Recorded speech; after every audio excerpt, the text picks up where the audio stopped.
Nós finalizamos a série Além do Oscar na semana passada, 16 de dezembro, e chegamos ao dia 23, estamos celebrando o Natal hoje, já que não dá para a gente ficar junto 24 e 25, quer dizer, não todos, né, porque eu sei que alguns acabam se programando, mas hoje é uma mensagem avulsa de Natal e domingo que vem uma mensagem sobre, uma mensagem de esperança para o ano que vem, uma mensagem de otimismo. E até estamos surpresos, né? Que vocês estão aqui, bastante gente hoje, graças a Deus, porque o povo está ficando cada vez mais chique, o povo está viajando muito nessas festas. E muita gente também está cansada de engarrafamento, de sair nesses dias, não é? Não sei se esse é o caso, mas graças a Deus, estamos aqui, esse é um dia importante, Deus providenciou tudo para a gente poder ter um tempo muito especial agora de manhã. Só num gesto simbólico, eu queria que você colocasse a mão no seu coração, né, no seu canto esquerdo aí, um gesto, assim, só para nos ajudar na concentração. Peça para Deus, Senhor, fale comigo. O Senhor sempre tem falado, mas eu quero ouvir tua voz. Ajuda-me a não ser distraído por pensamentos, preocupações, situações que invadem meu cérebro, pensamentos intrusivos que são invasivos na nossa cabeça e nos impede de concentrar. Por favor, que teu Espírito nos conduza. Que seja um momento de olharmos para Jesus, não para homens. Em nome dele que nós oramos. Amém. Amém. Eu vou fugir hoje de uma mensagem tradicional, porque geralmente, nos finais de ano, geralmente eu trago alguma figura do Natal, alguma mensagem sobre o próprio nascimento, a manjedoura, José, Maria, os anjos, os magos, cada um deles tem uma mensagem tão importante para nós. Não é verdade? Eu lembro que uma vez eu preguei aqui uma mensagem que falou muito, porque primeiro o pregador é confrontado por aquilo que ele vai falar, não é verdade? Primeiro a gente aprende. Eu lembro de uma época que eu preguei sobre a manjedoura, que ensina para nós que havia paz naquele ambiente, apesar de estar ali no estábulo, mas havia paz em Belém. Não em Belém, naquele estábulo. Em Belém estava alvoroçada, agitada, muita gente, superlotação. Mas no Natal tinha paz, onde Jesus nasceu, em meio ao pânico da cidade. Eu lembro que eu preguei essa mensagem. E outra coisa que tinha também, tinha simplicidade. Na manjedoura, a manjedoura é símbolo de simplicidade. A gente anda atrás de tanto luxo, tanta pompa, e a gente gosta até de exibir comida farturenta, e glamour, e o povo caprichando na roupa nova, e luxo, e luxo, e luxo. Quando você olha para o Natal, você vê na manjedoura simplicidade, apesar da sofisticação em volta da cidade. Só para te mostrar como a mensagem do Natal é tão rica. Mas eu quero fugir a essa tradição e abrir uma passagem. Eu nunca preguei aqui sobre essa passagem. Hebreus capítulo 3. Hebreus capítulo 3.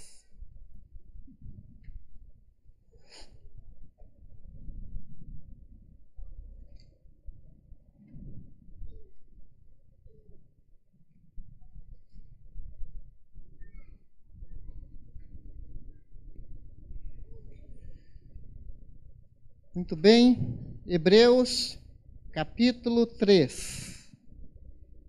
Acharam? Vamos compartilhar a Bíblia. Está antes de Apocalipse, depois de Coríntios, depois de Efésios. Com o celular agora o povo está esquecendo a sequência das Bíblias, não é? Da Bíblia. Acharam aí Hebreus, capítulo 3? Olho na Bíblia então, gente. Portanto, santos irmãos, participantes do chamado celestial, fixem os seus pensamentos em Jesus. Sublinhe essa frase. Fixem. Olhem. Fixem. Total concentração. Foco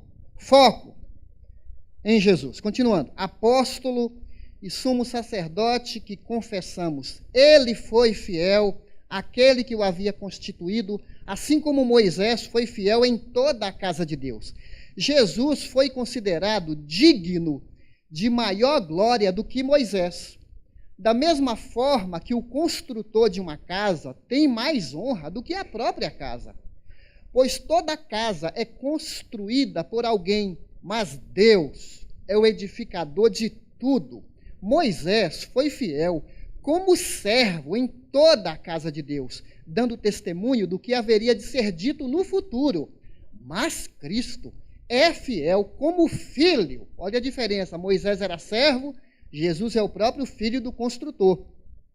Sobre a casa de Deus. E essa casa, que ele se refere à igreja, somos nós. Se é, ou uma vez que, nos apegamos firmemente à confiança e à esperança da qual nos gloriamos ou nos alegramos. Assim, versículo 7, como diz o Espírito Santo, aqui é uma citação do Salmo 95, hoje, se vocês ouvirem a sua voz, não endureçam o coração, como na rebelião, durante o tempo da provação no deserto, onde os seus antepassados me tentaram, pondo-me à prova, apesar de, durante 40 anos, terem visto o que eu fiz. Por isso fiquei irado contra aquela geração e disse, o seu coração está sempre se desviando. E eles não reconheceram os meus caminhos. Assim, jurei na minha ira, jamais entrarão no meu descanso. Cuidado, irmãos, para que nenhum de vocês tenha coração perverso e incrédulo, que se afaste do Deus vivo. Ao contrário, encorajem-se uns aos outros, todos os dias, durante o tempo que se chama hoje, de modo que nenhum de vocês seja endurecido pelo engano do pecado, pois passamos a ser participantes de Cristo, desde que, de fato, nos apeguemos até o fim à confiança que tivemos no princípio. Até aqui, a leitura, texto tão maravilhoso esse, não é? Quando você ouve a expressão a carta aos Hebreus, quem são os Hebreus? Observe que não é uma carta pessoal como Tito, como Timóteo, nem é uma carta dirigida a uma comunidade de uma cidade como Éfeso, como Filipos. Não era uma carta assim. Aos Hebreus, óbvio, não é? Os hebreus. Quem são os hebreus? Os hebreus eram os crentes, os cristãos, que eram judeus. Eles acreditavam em todo o Antigo Testamento, e só que estão vivendo no Novo Testamento. Esperavam o Messias, mas eles são judeus. Os judeus que se converteram, não só os discípulos, os 12 que eram judeus, aquela multidão que vai se convertendo no livro de Atos, nascimento da igreja, Atos capítulo 2. E vêm judeus de longe visitar Jerusalém, e depois eles voltam para suas terras, para seus países, judeus, crentes. Esses judeus crentes estão vivendo uma nova fase nas suas vidas, porque o cristianismo nasceu no berço do judaísmo. O Antigo Testamento prepara para a chegada de Jesus. Quando eles creem em Jesus, agora fica ali. O que do Antigo Testamento é de Israel, o que do Novo Testamento é a igreja? Qual é a diferença? Eles vivem essa tensão da religião dos seus pais, seus antepassados, sua história e o novo. Porque os odres velhos, como Jesus usa aquela parábola, foram arrebentados. Eles estão vivendo agora vinho novo em odres novos. Então, continuando. Acontece que esses judeus começam a ser perseguidos porque eles eram cristãos. E não eram perseguidos pela fé antes. Agora são perseguidos porque se identificaram com Cristo. Se mataram o líder, e eles agora falam que eles são cristãos, não são mais judeus, obviamente, chicote para cima. Porque começou a perseguição. Herodes perseguia os cristãos. O apóstolo Paulo, antes de se converter, perseguia os cristãos, independente de se for judeu ou não. Estão entendendo? Estamos ligados aí? Acontece que esses novos cristãos perdiam bens, perdiam empregos, eram desprezados pela sociedade. Imagine nos recursos humanos, o camarada queria trabalhar na administração de Jerusalém, faz de conta aqui, tá? Aí o chefe lá da prefeitura, do Sinédrio, que era o órgão administrador da cidade, descobria que o camarada era cristão, alguém falava, esse aí está andando com o seguidor de Jesus, já perdia a vaga. Não queremos vocês aqui. Imposto, confisco de bens, só para a gente ter uma ideia do que eles passaram.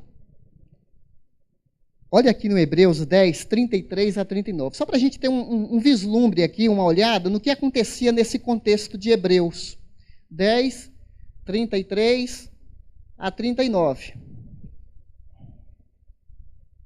Um pouquinho mais para frente. Olha o 32 também, tá bom? A partir do 32. Hebreus 10, 32. Lembrem-se dos primeiros dias. Você lembra do primeiro dia da sua conversão? Depois que vocês foram iluminados, quando suportaram muita luta, muito sofrimento, algumas vezes vocês foram expostos a insultos e tribulações. Em outras ocasiões, fizeram-se solidários com os que assim foram tratados. Vocês se compadeceram dos que estavam na prisão e aceitaram alegremente o confisco dos seus próprios bens. Já pensou o leão roubar sua casa, tirar sua casa? E eles aceitaram alegremente o confisco dos seus bens, pois sabiam que possuíam bens superiores e permanentes. Está falando da eternidade. Por isso, versículo 35, não abram mão da confiança que vocês têm. Ela será ricamente recompensada.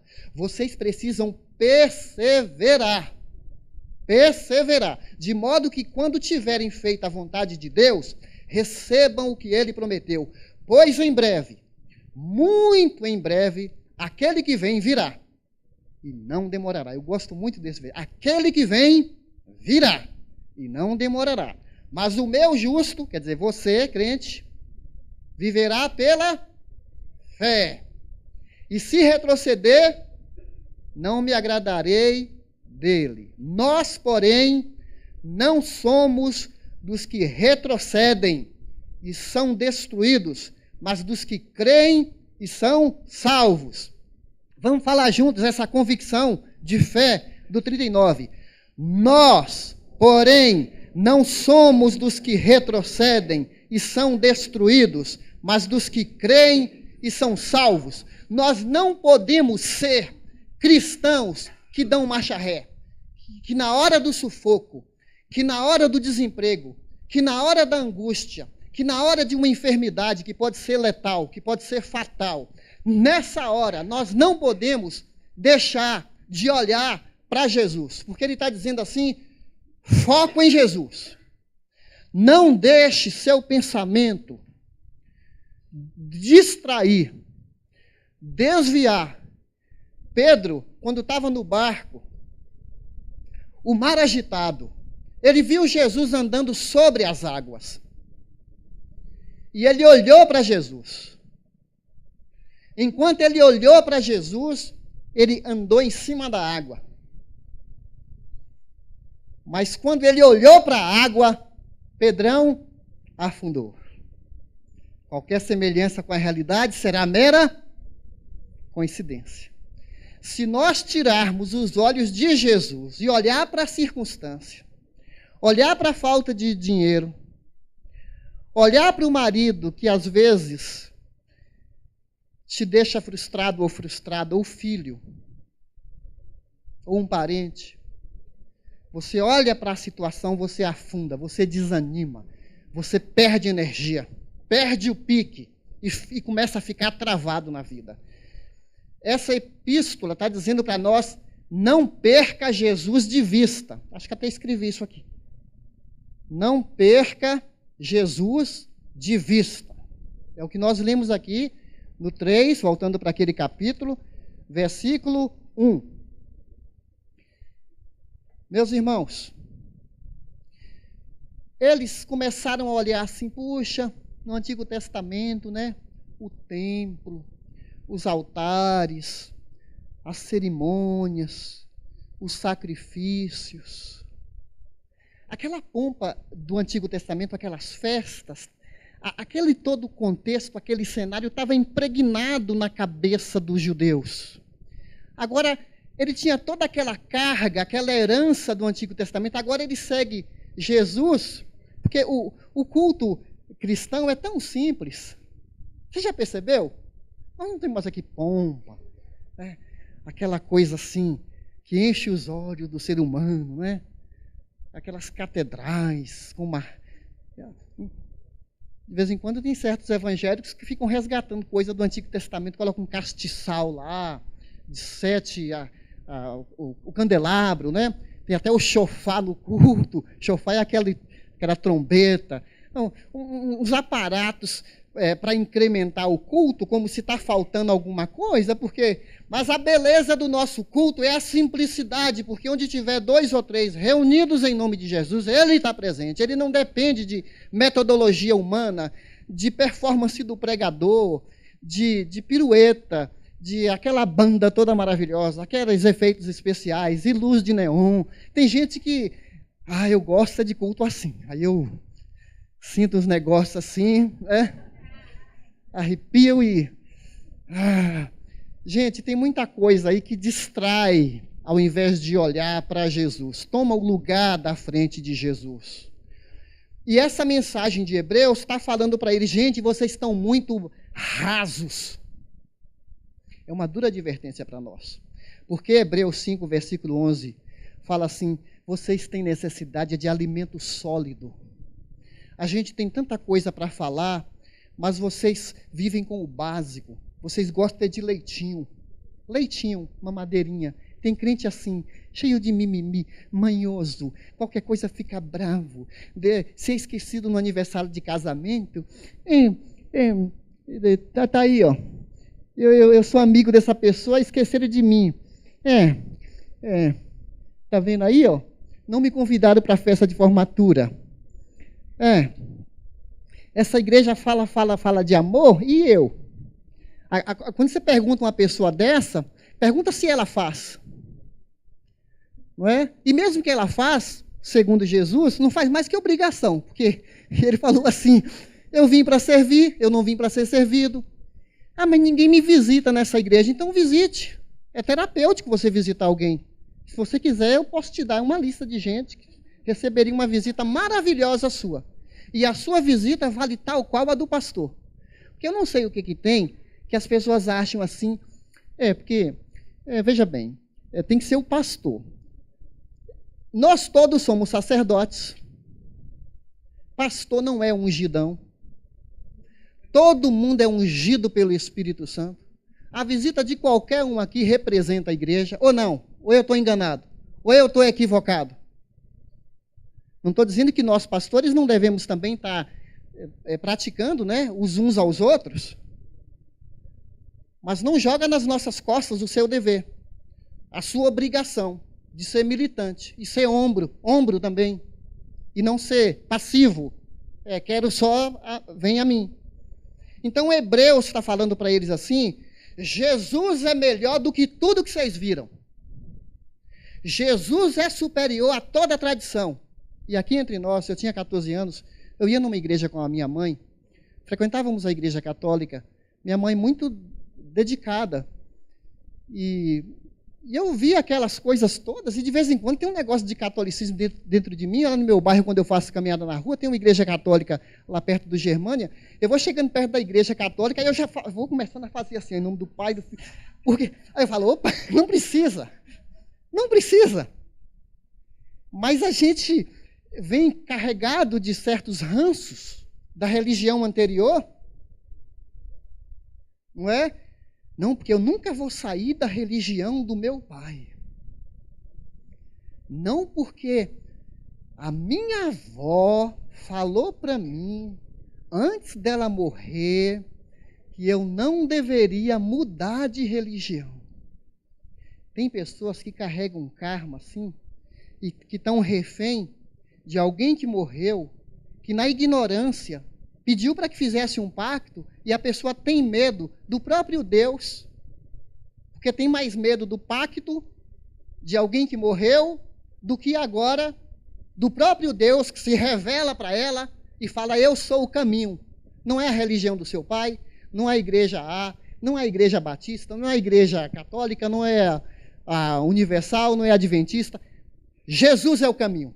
Jesus é o caminho. Portanto, fixe o olhar em Cristo. O tema de Hebreus: Cristo é superior. Ele é ímpar. Ele é perfeito. Aparece 13 vezes. Ele é superior a tudo que você conhece. Tem um pensamento aqui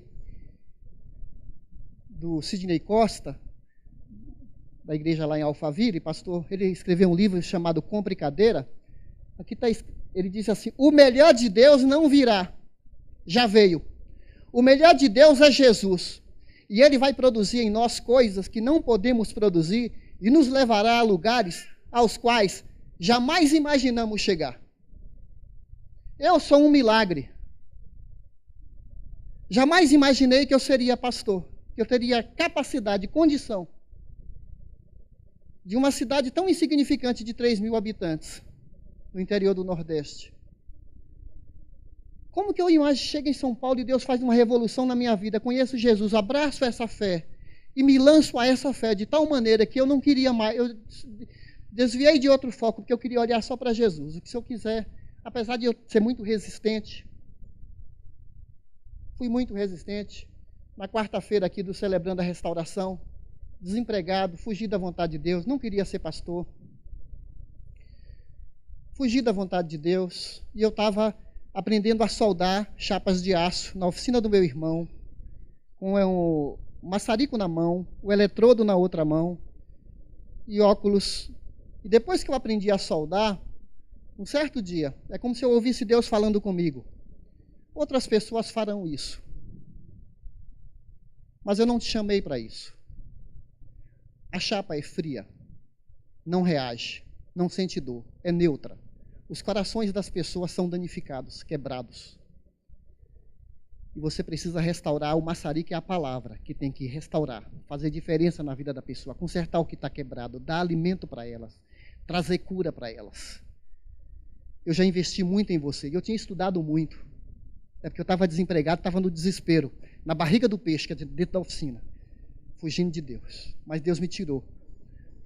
Porque teve um momento que eu falava assim: eu não posso deixar de olhar para Jesus. Ele é a única coisa que eu tenho. Meus pais se mudaram, estava desempregado, estava no bico do corvo. Eu falei: eu já perdi tudo. A única coisa que eu não vou perder é Jesus. E na crise eu vou para a igreja. Tem pessoas que passam sufoco, a primeira coisa que faz é abandonar o povo de Deus. Ah, Deus me abandonou. É uma fé fraca, rasa. É a fé utilitária. Deus é bom se Ele me satisfaz. Deus é bom se Ele faz o que eu quero, se Ele satisfaz os meus caprichos. Agora acontece uma coisa: dói meu dente, perdi a namorada, a esposa só pega no meu pé, Jesus me abandonou.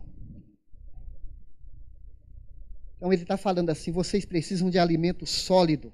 Meu irmão, a vida cristã é como andar de bicicleta. Se você não tiver em movimento, você cai.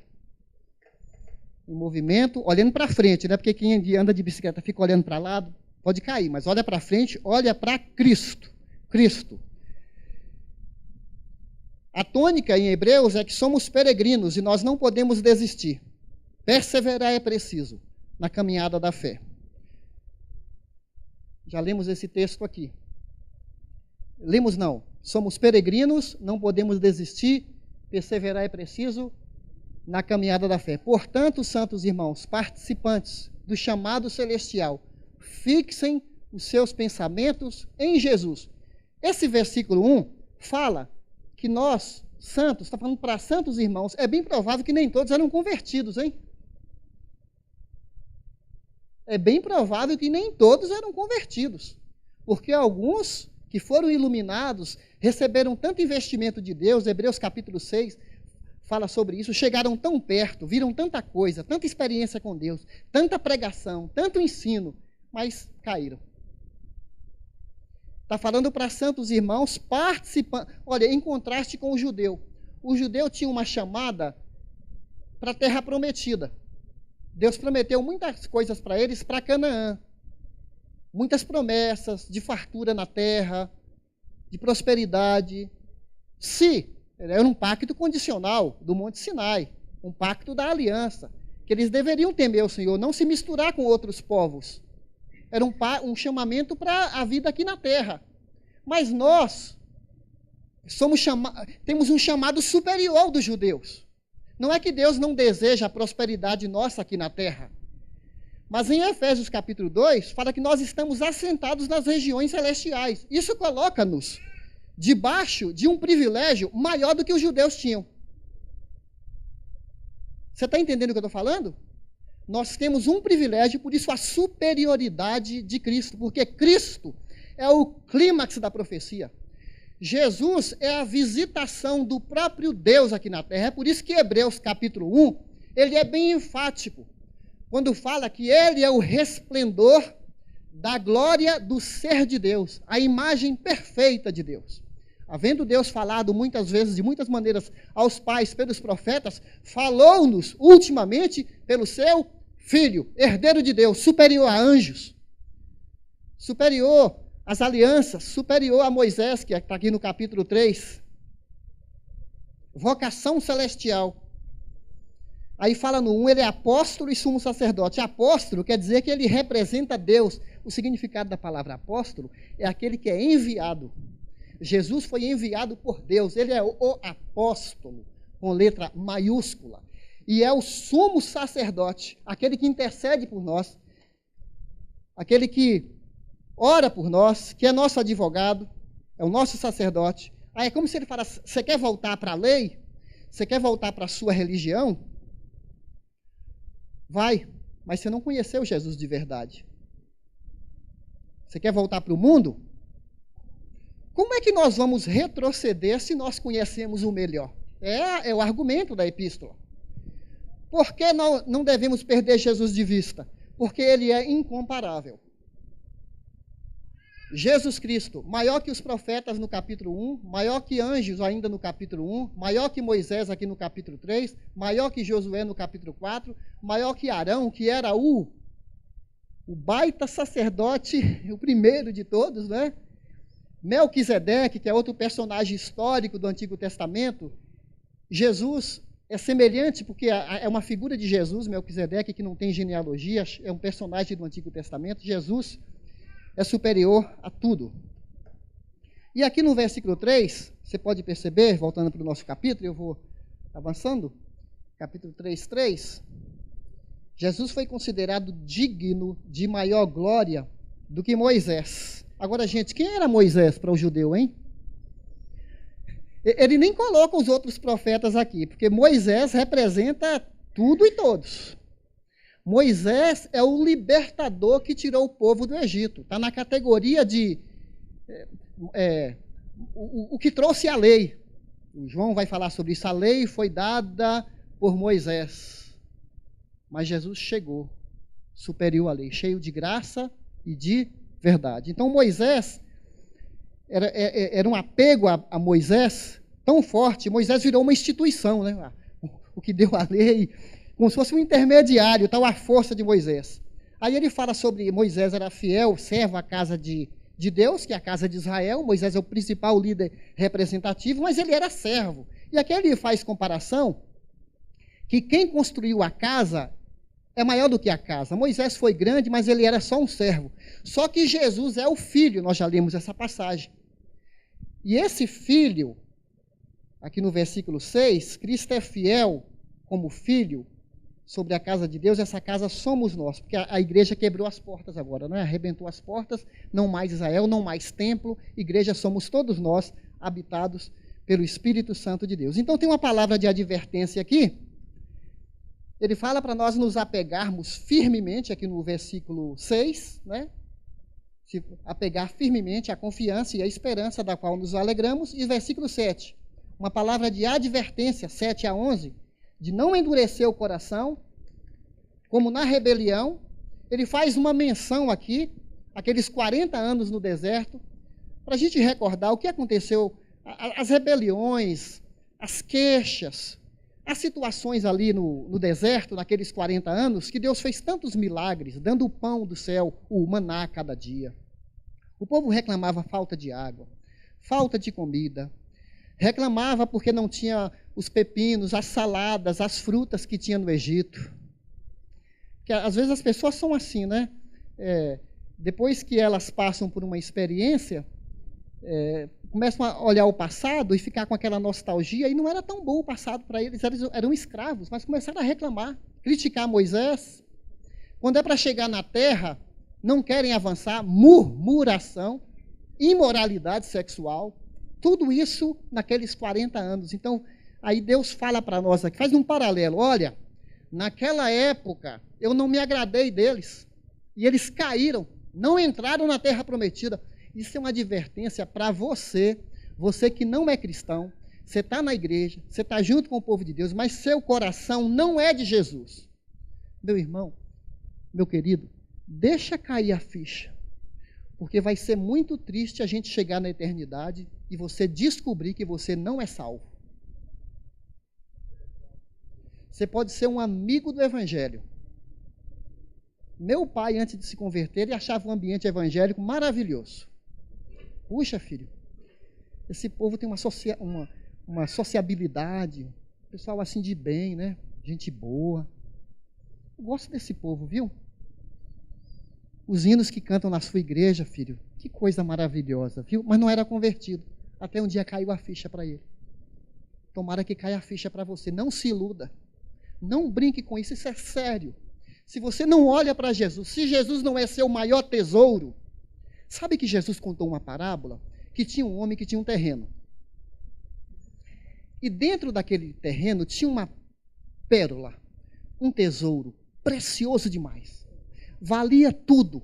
E ele, não sei como é que aconteceu, ou tropeçou, ou viu ali um pouco de terra. Era um tesouro lá, talvez um engradado de madeira, com pedras, um tesouro. Aí ele falou, e agora? Sabe o que ele fez? Vendeu tudo que ele tinha. Mobília da casa, prata que ele tinha, cachorro que ele tinha, devia ter vendido o cachorro, tudo que ele tinha ele vendeu, só não vendeu a esposa. E ele deu tudo e comprou aquele terreno. O que Jesus ensinou para nós? Jesus é o nosso maior tesouro. E nada nesse mundo te deveria impedir de você largar por causa desse tesouro. Meu maior bem, meu maior tesouro é Jesus. Quem tenho eu no céu senão a ti? A quem eu almejo na terra senão a ti? Jesus deveria ser a essência, a pessoa mais importante do nosso pensamento. Tudo deveria ser subordinado a Jesus em pensamentos, ações, viver para a glória de Deus. Se você perder alguma coisa, fala assim, Jesus está comigo. Se você for rejeitado por alguém, Jesus é maior. Se você está sofrendo um luto porque perdeu uma pessoa querida, olhe para Jesus. Não olhe para a morte. Apesar dela ser cruel, Ele é a ressurreição. Ele é a vida. Você entende isso, meus irmãos? Essa essência, esse nosso maior tesouro. Por isso ele está encorajando e fala, cuidado. Cuidado, irmãos. Aqui do 12 ao 15. Essa palavra cuidado no versículo 12 aparece repetidas vezes em Hebreus. Está falando para você, cuidado para que nenhum de vocês tenha coração perverso e incrédulo, que se afaste do Deus vivo. Qualquer um de nós aqui está sujeito a se afastar de Deus. Qualquer um de nós aqui. Essa semana eu vi num site, infelizmente não guardei o nome, que 70% dos jovens que entram na universidade abandonam a fé. Porque tem professores que fazem a cabeça, não creem em Deus, são ateus, ou tem alguma ideologia, o crente raso, não tem consistência bíblica, é invertebrado, né? Dobrável, não tem coluna de fé, aí ele chega na faculdade, a galera faz a cabeça, não é como Daniel, que recentemente eu preguei, capítulo 1, firmemente ele sabia dizer, isso não, isso sim. Então tem jovens, e nós também, podemos ter um coração que a gente vai perdendo a sensibilidade. Eu me lembro bem, uma pessoa muito promissora que não está mais conosco. Ele se casou aqui na nossa comunidade, né? E ele abandonou a esposa, e um dia ele chegou para falar comigo e já colocou os 2 pés no meu tórax. Chegando assim, já chegou falando assim, meus pais mandaram eu vir falar com o senhor, vamos ver se o senhor me convence de alguma coisa. Eu falei para ele assim, meu amigo, você acha que a sua separação é o seu problema? Você acha que eu estou aqui para falar isso? Por que você separou? Lá atrás, em algum momento, que só você poderia identificar, mesmo indo para a igreja, você foi perdendo a sensibilidade para as coisas de Deus. Você foi se desviando do Senhor. Você já não foi dando importância à sua fé. E lá atrás você foi perdendo a sensibilidade. O casamento é um sintoma de algo muito errado que está na sua vida. Não é o caso, isso é um sintoma. Tem algo lá atrás que você se distanciou de Deus. Até porque tem algumas situações de desvio. Algumas pessoas deixam de focar em Jesus. Tem vários, eu vou elencar aqui pelo menos 4. Número 1, amor ao dinheiro. Ao invés de fixar em Jesus, fixa no cifrão. Inclusive pastores, hein? Você sabe disso, né? Pastores não veem ovelhas como ovelhas carentes, eles veem ovelhas como fonte de lucro.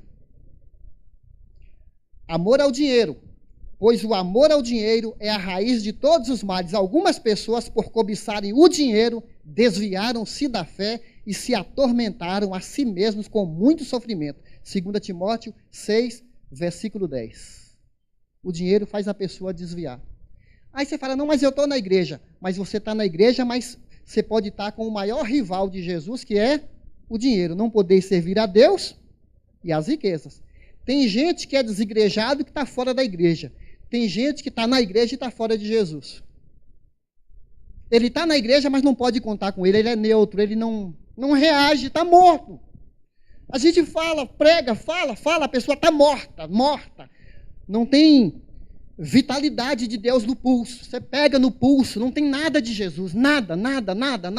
É como Efésios, estão mortos dos delitos e pecados. Precisa Deus chegar como Efésios, capítulo 5, e falar, desperta dos mortos.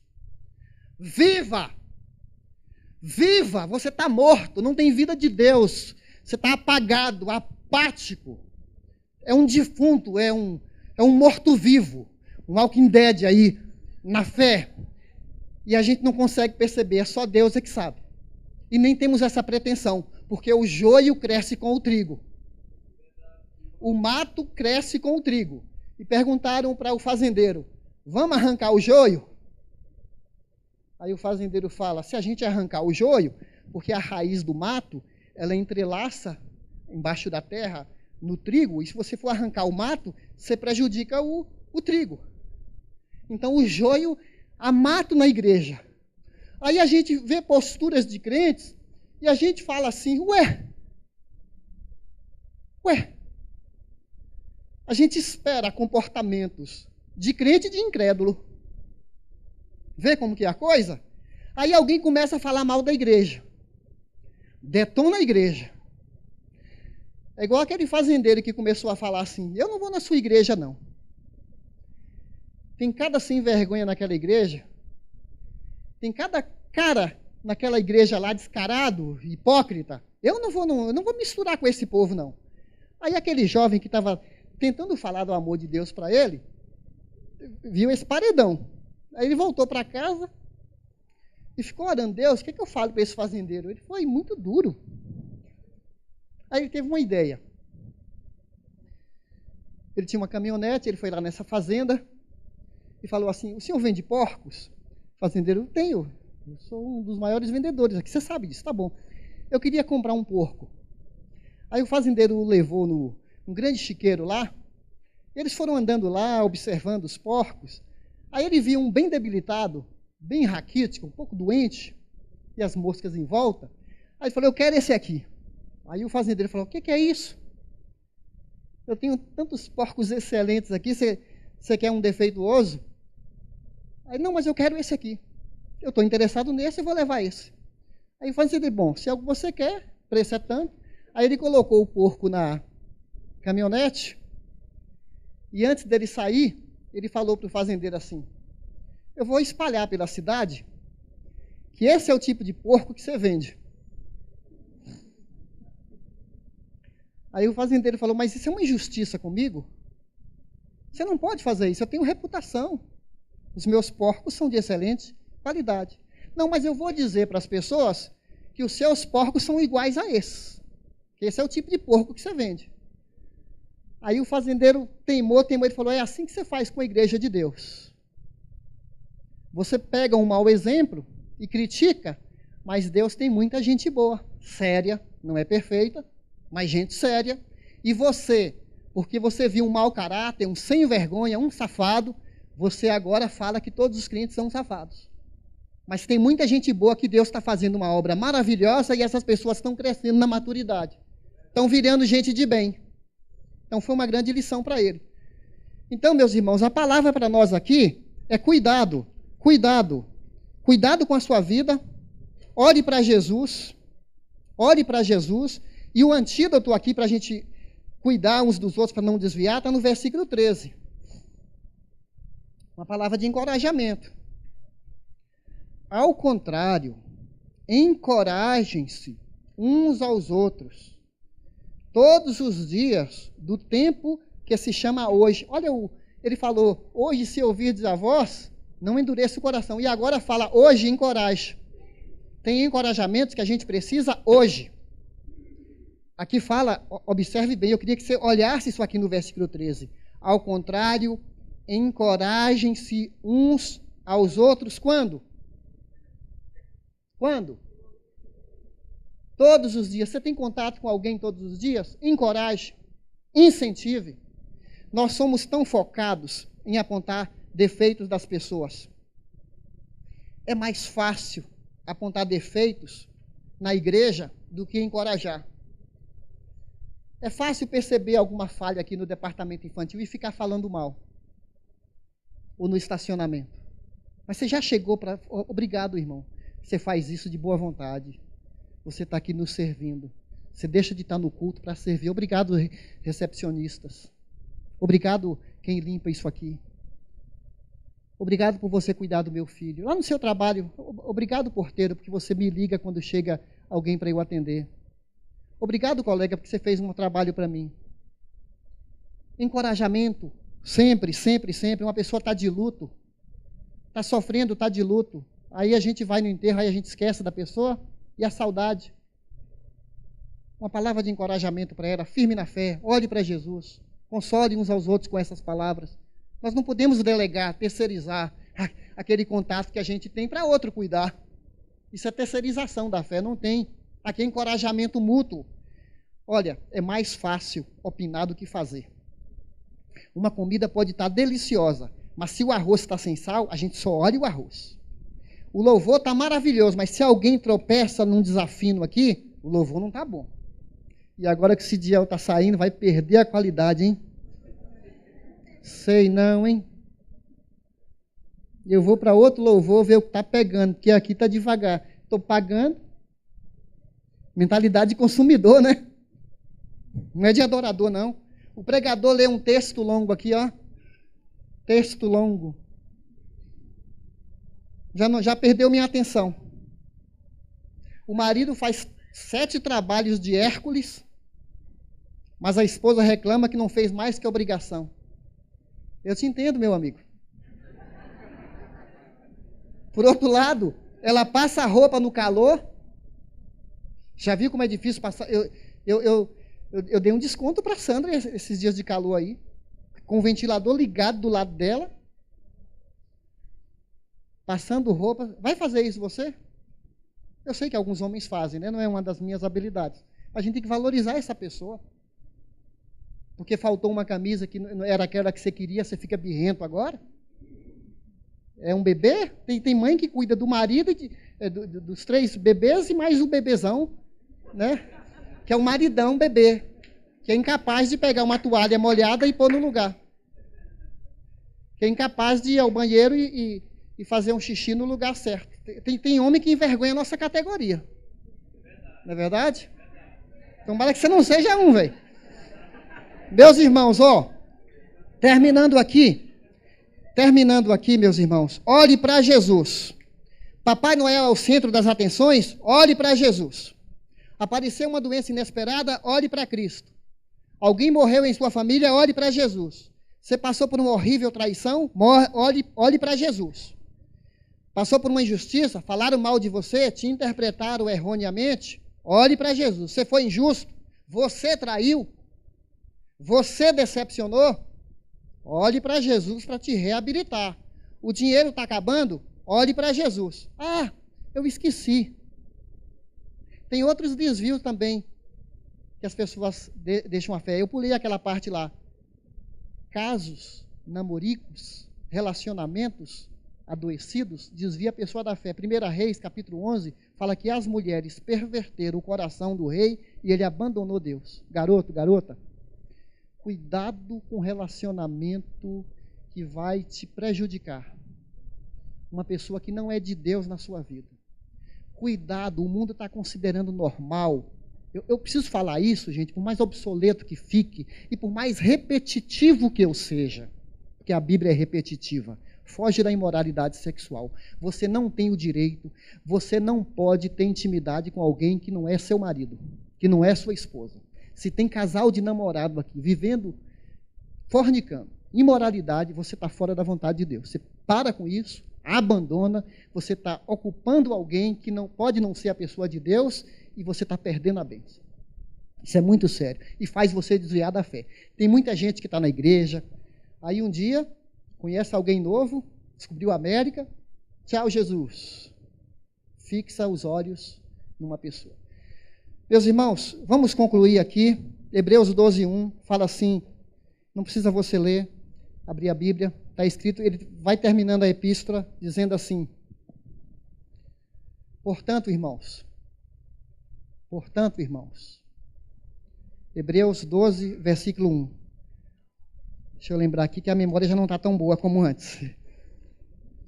Portanto, também nós, uma vez que estamos rodeados de uma grande nuvem de testemunhas, livremo-nos de tudo que nos atrapalha e do pecado que nos envolve. Corramos com perseverança a carreira que nos está proposta. De novo, tendo os olhos fitos em Jesus, autor e consumador da nossa fé. Quem sai da igreja por causa de pessoas, nunca entrou por causa de Jesus. Você nunca mais vai esquecer isso. Olhe para Jesus, não olhe para homens. Talvez um pastor tenha falhado com você, talvez eu tenha falhado com você. Algum líder religioso. Aliás, líderes religiosos, vocês estão vendo aí, não é? Líderes religiosos, seja espírita, seja padre, seja pastor, decepcionando, as pessoas ficando desacreditadas. Eu estou dizendo para você, não tire o olho de Jesus. Olha para Cristo. É Ele que interessa. E aí termina. Se ouvir sua voz. 4. Acheguemo-nos. Chegar com confiança. Não deixe de congregar. Hebreus 10, 25. Não deixe de congregar. Fica agarrado na igreja. Está tudo desmoronando. É só a igreja de Jesus que vai prevalecer. Pega a sua família, pega seus filhos e se conecte a uma igreja. Colhe na igreja. Vai cair tudo. Mas a igreja de Jesus, ele falou, ela vai prevalecer. Eu estou dentro. E não é porque eu sou pastor, não. Se vocês não me quiserem, eu vou para outra igreja também, igual o Cidiel ali. Pela fé perseveravam, desembaraçamos, corramos, e de maneira alguma te desampararei, disse Jesus. Ele nunca vai te deixar.